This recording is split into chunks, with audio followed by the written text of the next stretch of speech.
Olá, amigos do Auto Entusiastas, mais uma vez aqui com o Alberto Trivelato na Suspentécnica para fazer mais um carro do 30 dias do Auto Entusiastas. Dessa vez o Volvo XC60 T8 Momentum. Vamos lá, Alberto? Vamos lá, vamos explanar um pouquinho do carro aí, pessoal. Então, após um breve teste no carro, analisando a parte dinâmica, o comportamento de suspensão do carro como um todo, nós vamos falar um pouquinho por baixo do Volvo XC60 Recharge. Ele é híbrido, né? Então, esse carro, a princípio, tem um excelente compromisso de conforto, com performance, com altura de suspensão. A maioria dos vídeos que a gente faz aqui são de carros mais simples, mais enxutos, e agora nós estamos com um carro de uma concepção mais refinada. Então a gente vai ver aqui que a gente tem peças fundidas em alumínio extremamente fortes. Normalmente a gente enxerga os carros com peças de chapa de metal estampadas, e aqui é uma concepção diferente da maioria dos carros que a gente costuma ver no teste do 30 dias.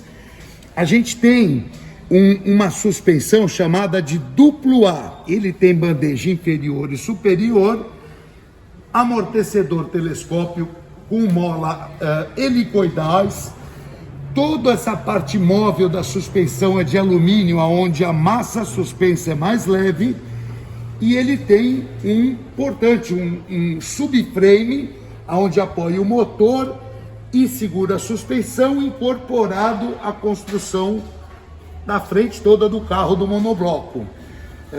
A gente nota que as ancoragens são todas elas bem robustas, protegidas. Algumas das buchas de suspensão aqui são hidráulicas, permitindo um movimento mais lento. A ancoragem do suporte do amortecedor, ela é feita em cima de buchas de borracha, fora o conjunto de amortecedor e mola, e todos esses pequenos detalhes vão dando um conjunto mais sofisticado ao nosso carro. Um sistema de direção de pinhão e cremalheira com assessoramento elétrico bem evoluído, aonde muda não só o input, aquela forcinha que a gente faz para mudar de trajetória, ele muda a dureza do conjunto, ele muda a relação da caixa de direção, e isso tudo vai agregando no resultado final do carro, que é muito bom. É um carro moderno, evoluído. A gente tem um carro 4x4, ele é tração nas 4 rodas. Tem o motor e o câmbio, e não tem um cardan indo para a parte traseira. A parte traseira é tocada por um motor elétrico, e a nossa parte dianteira, o motor a combustão, é quem faz esse papel. O fechamento do carro, todo ele é bem caprichado, bem evoluído, e isso repercute em preço do conjunto. Quando a gente fala do valor do carro, a gente tem que imaginar o que ele está oferecendo para custar isso, né? Então a gente vê a parte de construção, tanto de material empregado, quanto tecnologia, quanto horas de projeto. A gente enxerga um carro bem bacana. Na parte traseira aqui, nós falamos lá na frente das bandejas fundidas, e olha que peça bacana a bandeja inferior do carro. Bem forte, né? Ela tem multilinks. A gente enxerga aqui então a mola do carro responsável por levar todo o peso do carro, e na flexão do curso de suspensão é essa lâmina aqui, que é um tipo de um plástico, de um teflon com fibras. Ela é responsável pelo movimento de suspensão. Na ancoragem dela, ela tem isolantes de borracha, reguladores de altura, mas a mola do carro é essa lâmina aqui transversal ao carro. O nosso multilink é composto também de um amortecedor telescópico. A gente enxerga o semi-eixo traseiro aqui onde eu estou com a mão, tocado por um diferencial, num motor elétrico. Então a gente tem o diferencial, onde tem a função de blocagem, do anti-slip, né, quando anda na neve, e isso tudo é tocado por um motor elétrico, independente do motor a gasolina, e eles fazem isso eletronicamente em conjunto. Então enxerga-se uma série de modernidades, de avanço, de tecnologia, para um compromisso super agradável, super moderno do carro. Olha o tamanho do abafador traseiro do carro. Ele para combinar com o aspecto que a gente anda só no motor elétrico ou no motor a combustão, e sempre de maneira o mais silenciosa possível. Ainda no aspecto aqui da parte de suspensão do carro, é legal frisar o lado do carro ser híbrido e andar no elétrico. O carro fica muito silencioso e todos os ruídos de suspensão são muito mais perceptíveis. O carro é silencioso, gostoso de andar. Prova do que tem de hora de engenharia, evolução e progresso nisso. Eu gosto muito, e esse daqui, no que diz respeito à tecnologia, é o que vai vir no futuro. Alberto, uma pergunta até para esclarecer o nosso ouvinte. O XC60, ele é o SUV, até onde eu percebo, líder do seu segmento aqui no Brasil. Você aqui na sua oficina, você recebe vários desses veículos, boa parte deles, ou diria a maioria, são blindados, correto? Correto. Eu gostaria que você falasse um pouco de como o Volvo XC60 se coloca nesse mundo, nessa vida como ela é, carro blindado, com boa quilometragem, no comparativo com, por exemplo, os concorrentes. Aqui a gente está vendo um Land Rover, lá mais para trás tem um Macan. Gostaria que você situasse a coisa assim, no sentido de como esse carro se comporta depois de alguns quilômetros. Então é o seguinte, nós não temos mais carros ruins na nossa indústria, tanto nacional quanto mundial. Os carros tidos como inferiores são bons. O aspecto de blindagem no nosso país, principalmente na região sudeste, ele é muito grande, né? E isso fez uma evolução. A blindagem, ela tem a parte mais alta dela na parte envidraçada, muito mais leve do que era antigamente. Temos vidros finos, muitas mantas. Então a blindagem não judia tanto do carro. É óbvio que o agregamento de peso, o quanto a suspensão é submetida, existe um fator adicional. Mas nenhum deles sentem tanto quanto sentia antigamente. Um carro como o Volvo recebe bem a blindagem. O carro tem um shake de suspensão cujo qual não é comprometido, e o aspecto de altura num carro como esse, que tem a nossa lâmina, ele existe um espaçador aqui que permite acertar a atitude, a altura do carro. Não mexe muito na dureza da suspensão, e sim na distribuição do peso.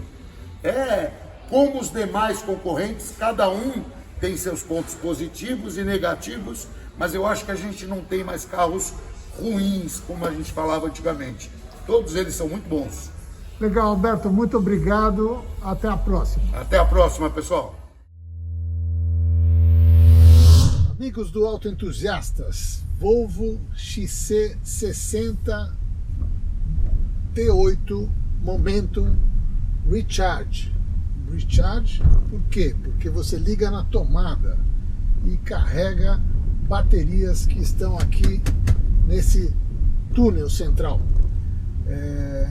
Mais vendido SUV da Volvo no mundo, também no Brasil. Essa versão Recharge é nova, por quê? Porque a partir de pouco tempo atrás a Volvo anunciou que não mais vai vender carros ou veículos com motores unicamente a combustão interna. Ou ela vai vender elétricos puros, ou ela vai vender automóveis híbridos, como esse. Esse XC60 é o XC60 de entrada, o Momento T8. T8 é alusivo à motorização dele no que diz respeito ao que está na frente. O que tem na frente? Tem 4 cilindros em linha, turbo carregado e supercarregado, como o Bob gosta de falar.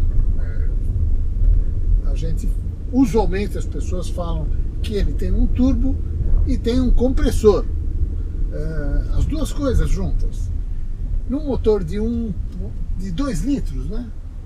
Conseguir 320 cavalos é um feito. Parabéns, Volvo. O carro é potente e além desses 320 cavalos do motor a combustão interna normal, que tem todas as modernidades possíveis, varia a abertura de válvula na dimensão e no escape, duplo comando, enfim, o bom arroz e feijão muito bem feito da tecnologia dos 4 cilindros em linha atual está toda aí nesse motor.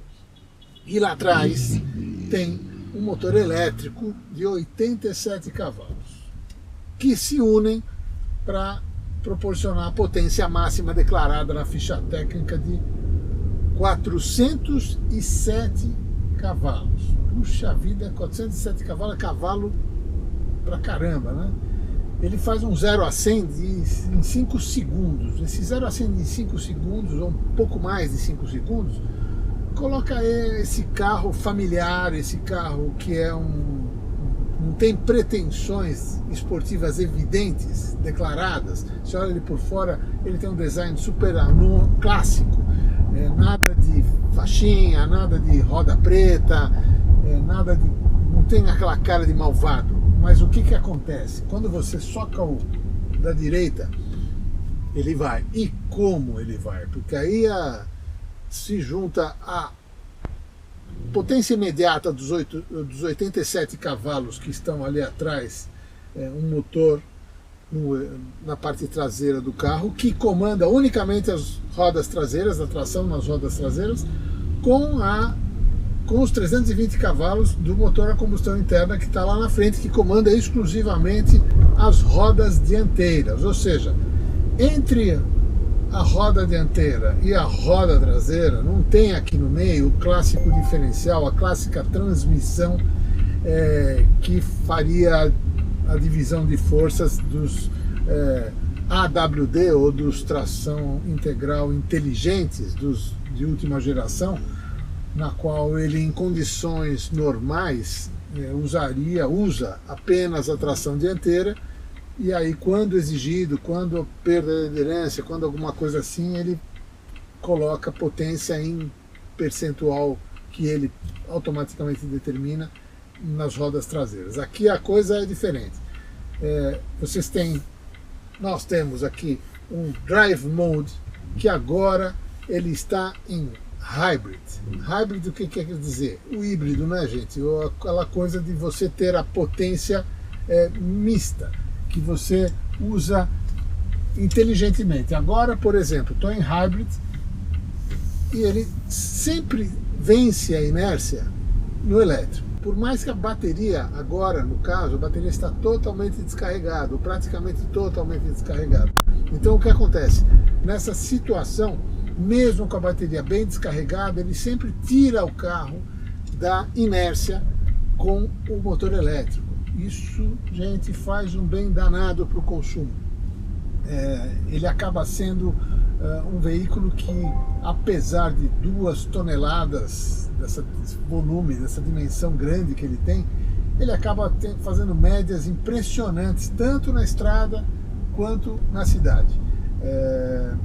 Econômico, confortável e bastante, eu diria, amigável, amistoso.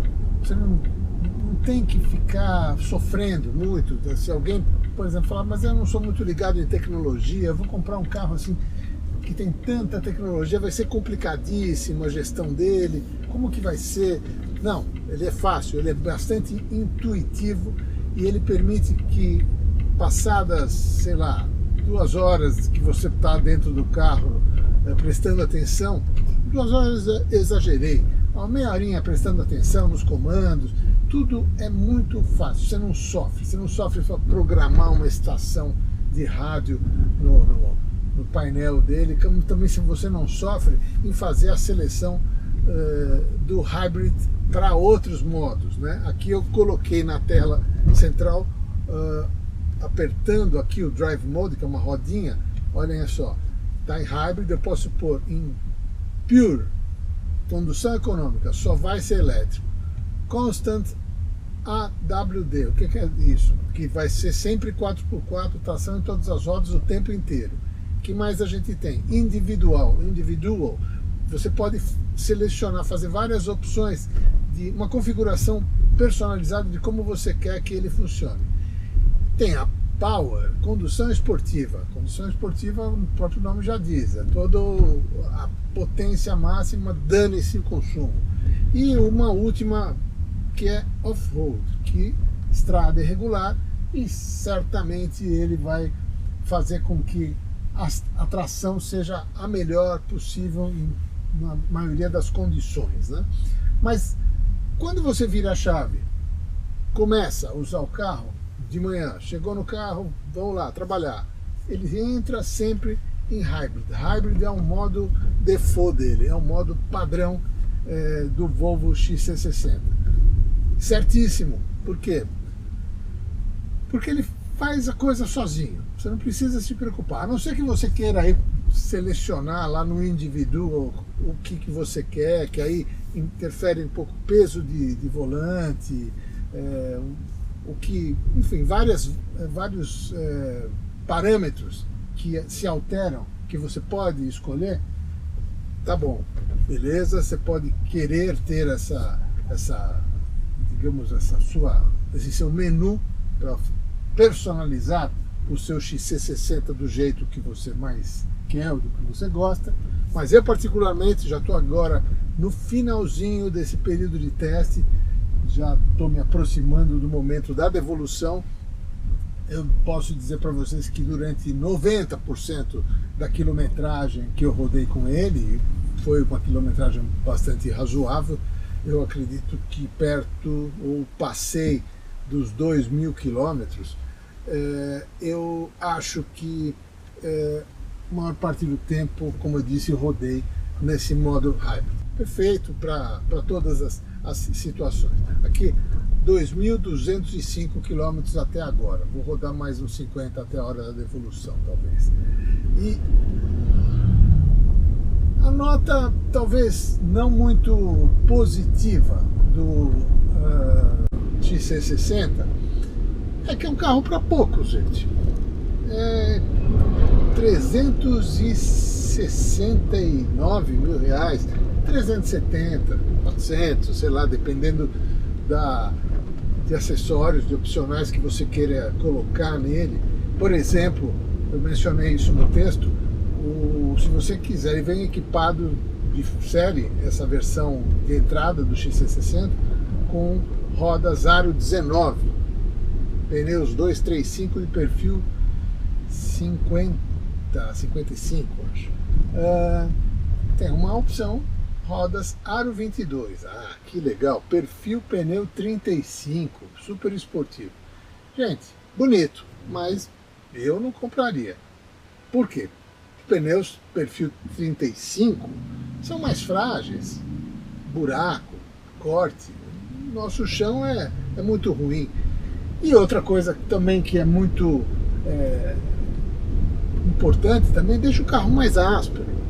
O carro vai ficar um pouco desconfortável com pneus perfil 35. E finalmente o preço. Se não me engano, 40 mil reais para você ter essas rodas Aro 22. Então, isso daí é aquela coisa do Volvo que é para poucos, né? É um carro de nicho, é um carro que compete com a Audi Q5, com o BMW X3, com as Mercedes GLC. Estou esquecendo alguém, claro, sempre esqueço, mas de qualquer modo, nesse nicho, nessa turma que ele está aí, uma coisa é certa, Pelo que eu vi dos dados de emplacamento da Anfávia, ele é o mais vendido de todos estes citados no ano. E além de ser o mais vendido, ele tem uma característica que eu acho que agrada um monte de gente, que ele é discreto. O design dele é discreto. Vou falar uma coisa que é um pouco difícil, né? O melhor carro desses 32 testados aqui no Auto Entusiastas, é difícil falar o melhor, porque o melhor outros têm grandes qualidades. Esse daqui certamente foi o mais potente e o mais caro de todos. Mas de qualquer modo, a qualidade construtiva e o que ele oferece por esses 400 ou 370 mil reais que seja, é bastante.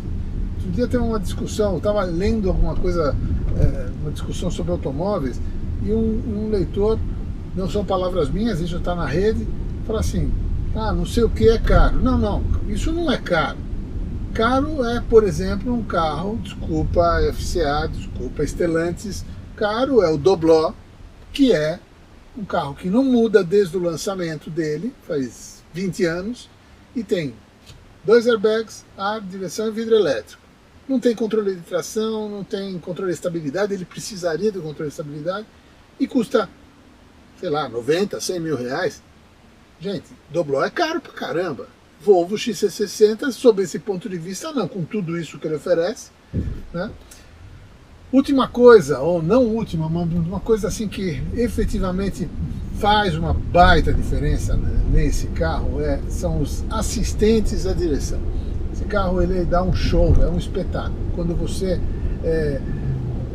seleciona os vários, faz uma configuração no MyCar e você permite a ele que ele use várias coisas como assistente de faixa, ele tem um sistema um controle de cruzeiro adaptativo, que você aqui pela haste esquerda do volante, você regula a distância na qual ele vai começar a frear quando você impõe a ele o controle de cruzeiro. Está na estrada, 120, você espeta 120, ele segue fielmente aquela velocidade, só que se tem um carro na sua frente e ele vai se aproximando em velocidade mais baixa, o carro da sua frente, ele freia suavemente a uma distância grande. Você pode regular essa distância maior, menor, ele vai dirigindo por você. Aí o carro sai da sua frente, ele acelera de novo para chegar naquela velocidade que você impôs a ele. Isso é uma coisa que muito carro tem, nada de muito especial, muito carro, alguns carros têm. Agora, o que efetivamente me chamou a atenção é o assistente, o que eles chamam aqui de Pilot Assist. Esse Pilot Assist, meu Deus, olha, sensacional. Nas rodovias que eu peguei, que tinha sinalização de solo razoável, estou falando excelente, padrão Alemanha, Suíça, estou falando razoável, vou citar o nome de algumas, a Tamoios, ou mesmo a Oswaldo Cruz, naquele trecho da Serra de Taubaté até a Dutra, faixinha do lado, você impõe Pilot Assist, gente, ele vai sozinho, ele faz as curvas para você. É claro que ele exige que você fique com as mãos no volante. Preceito de segurança, tem um sensor aqui que, se você banca o besta e tira a mão do volante para deixar ele fazer as curvas sozinho, que legal, ele está fazendo curva sozinho, aparece uma mensagem ali dizendo, coloca as mãos no volante e ele corta. Imediatamente ele cancela o Pilot Assist. Quando você põe a mão no volante, ele retoma. Mas enfim, ajuda isso? Ajuda, maravilhoso. Isso daí é uma coisa que no futuro todos os carros vão ter. Nós estamos indo em direção à condução autônoma do automóvel, né? A condução autônoma não, ao automóvel autonomamente levar você do ponto A ao ponto B. Deixei de falar do câmbio, né? 8 marchas, automático, epicíclico, tradicional, excelente, você esquece. Você pode usar ele em D, tem uma versão B, na qual você troca de marcha mexendo a alavanca para os lados. Esse daqui não tem as borboletas no volante. Senti falta nenhuma. Dirigir ele nas situações de serra, super legal, passando marchas aqui, e ele deixa você levar as marchas assim a rotações altas. Ele não fica te obrigando a fazer o que ele quer. Você faz o que ele quer. Claro que se você ficar com o pé atolado no fundo, ele vai passar a marcha porque não explodiu o motor. Agora, eu pus ele em Power porque eu vou tentar dar uma acelerada aqui mesmo, estando aqui na cidade, numa situação assim, meio Power. Faço de conta que eu vou parar nesse semáforo, está aberto, não tem ninguém atrás de mim. Olha lá.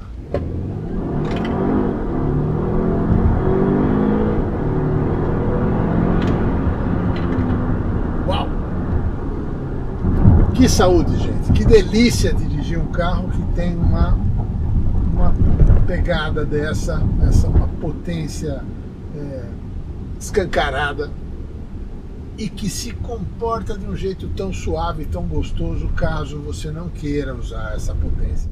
Não é super macio, não é um carro americano, mas ao mesmo tempo não é um carro que você anda e fala, muito duro, muito áspero, né?